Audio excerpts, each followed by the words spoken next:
Program pendidikan ini diperuntukkan sejumlah 1.6 juta ringgit dari bajet keseluruhan kementerian yang berjumlah RM6.07 bilion.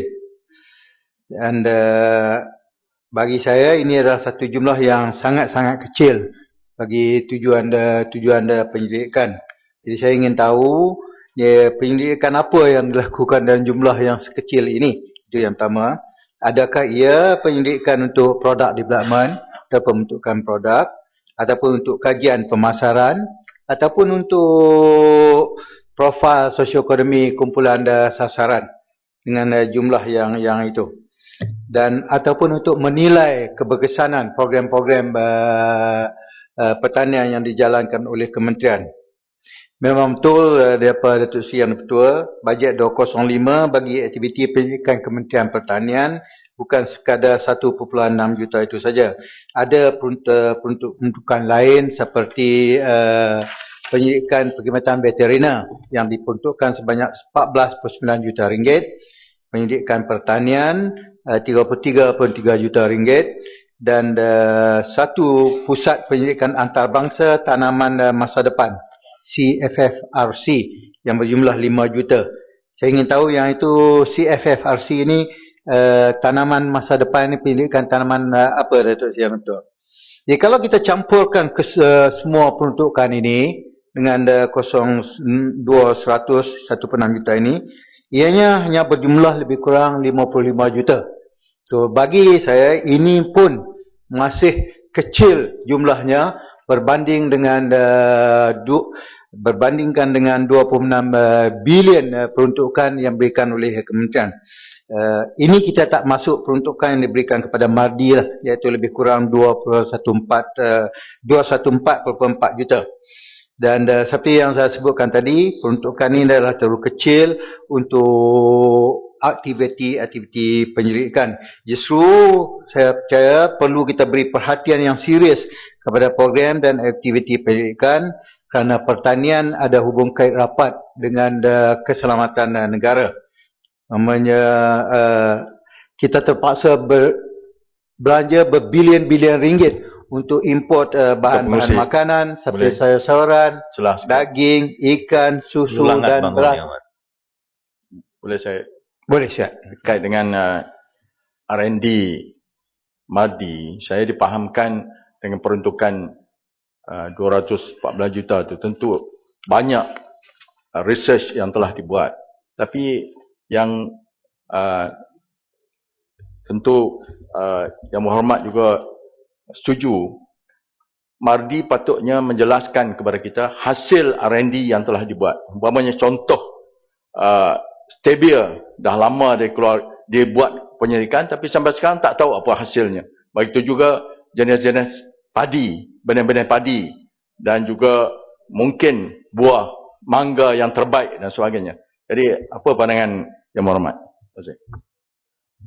Terima kasih Yang Berhormat kerana kita turut juga peminat dalam aktiviti pendidikan ini. Itu satu pandangan yang ini saya harap dapat masukkan dalam ucapan saya, dan saya akan sentuh sebentar lagi tentang pendidikan padi ini. Jadi Datuk Seri Yang Dipertua, R&D atau Research and Development dengan izin adalah penting untuk meningkatkan produktiviti dan kualiti produk-produk pertanian. Jadi saya nak beri contoh tentang pentingnya R&D ini, seperti laporan Ketua Audit Negara dalam tahun 2013, jadual 6 muka surat 93, yang berkenaan dengan hasil pengeluaran padi seperti yang disebut oleh Yang Berhormat rakan tadi.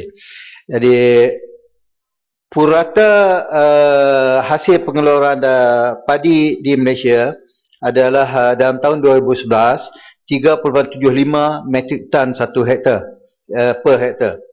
Jadi dalam kajian ini 15 buah negara disebut untuk buat perbandingan dengan Malaysia. Negara tersebut adalah China, India, Indonesia, Bangladesh, Vietnam, Thailand, Myanmar, Filipina, Japan, Brazil, USA, Korea Republik, Pakistan, Mesir dan Malaysia.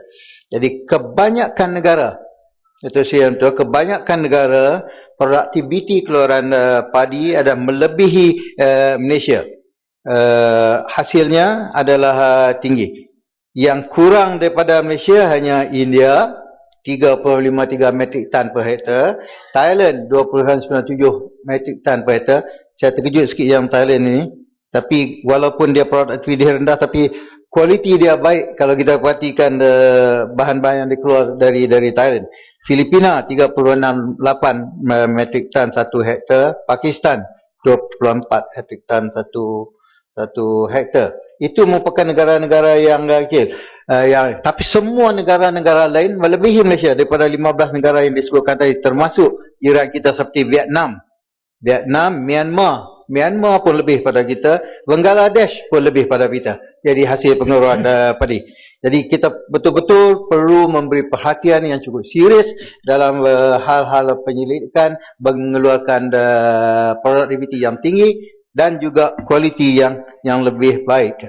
Jadi saya harap Datuk Seri Yang Tua, yang aktiviti penyelidikan sama ada di subsektor pertanian, veteriner ataupun perikanan perlu sangat-sangat diberi perhatian dan mesti diberi peruntukan yang lebih besar.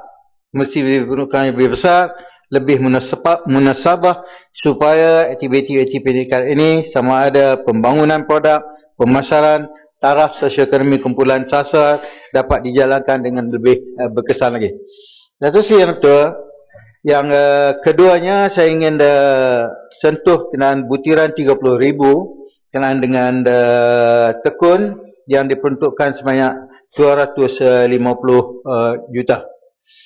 Jadi pertama sekali saya ingin ucapkan tahniah pada kerajaan atas komitmen yang berterusan untuk menaik taraf sosioekonomi melalui skim mikrokredit pada peniaga-peniaga kecil, khususnya yang sangat memerlukan modal tambahan untuk ataupun modal pusingan untuk mengembangkan lagi aktiviti perniagaan mereka.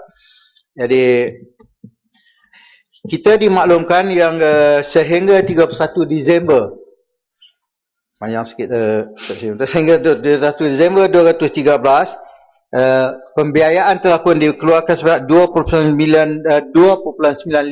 bilion dengan bilangan usahawan 279,905 orang. Dan dalam tahun 2014 diumumkan lagi yang RM 430 juta akan disalurkan dengan sasaran 43,000 orang usahawan.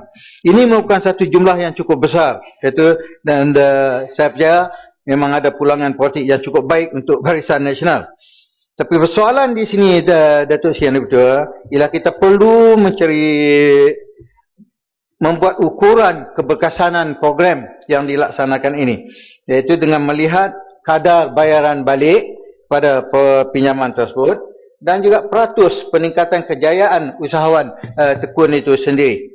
Jadi bayaran balik kita dimaklumkan dalam Dewan ini banyak data yang diberikan. Ada yang pada soalan dikatakan 20% default atau tidak bayar balik, ada kata 17%, 15% ataupun 10%. Jadi tidak begitu konsisten. Saya faham tidak konsisten sebab ada kompleksiti tentang pengiraan bayaran balik ini. Dalam ini saya, Datuk Seri Yang Tua, mohon pihak kementerian untuk menjelaskan atau memberi pencerahan setakat Oktober 2014, perincikan bayaran balik tertunggak program tekun ini mengikut A1, tertunggak bayaran 1 tahun ke bawah. Yang kedua, tertunggak antara 1 hingga ke 5 tahun. Dan 3, tertunggak antara 5 ke 10 tahun. Dan yang melebihi 10 tahun. Jadi kita inginkan dapat data-data itu. Dan sehubungan dengan itu, apakah usaha-usaha yang dilakukan oleh pengurusan tekun untuk mengutip kembali bayaran balik tertunggak ini. Jadi Datuk Seri Yang Betul, boleh habiskan lah, Umar. Saya wind up sikit lah. Dalam tahun 2008, Datuk Seri Yang Betul, Tekun telah membuat rebrandingnya kalau banding dengan mula-mula dilaksanakan dengan projek Pentis yang dilaksanakan dalam tahun 1996. Dan dalam struktur organisasi dia saya dapati ada cukup besar. Ada ahli lembaga pengarah, ada presiden, timbalan presiden 3 orang, naib presiden ada 7 orang, kemudian ada pengurus dan dianggarkan, saya ingat perbelanjaannya mungkin dalam 2 juta satu bulan. Pengesahan, saya tak tahu betul ini. Jadi itu saya perlukan pengesahan.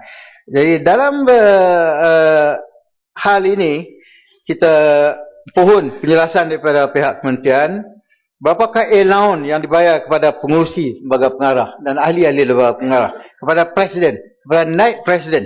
Jadi dan yang seterusnya, persoalan yang seterusnya Datuk Seri Yang Ketua, dalam melaksanakan program tekul ini, pihak pengurusan mengenakan caj perkhidmatan sebanyak 4%. Kalau dengan 2.6 bilion pinjaman ini, berapakah caj terkumpul sehingga kini yang dikenakan 4% ini? Patutnya caj terkumpul ini boleh jadi modal pusingan yang tak perlu lagi diberi modal tambahan daripada pihak kerajaan.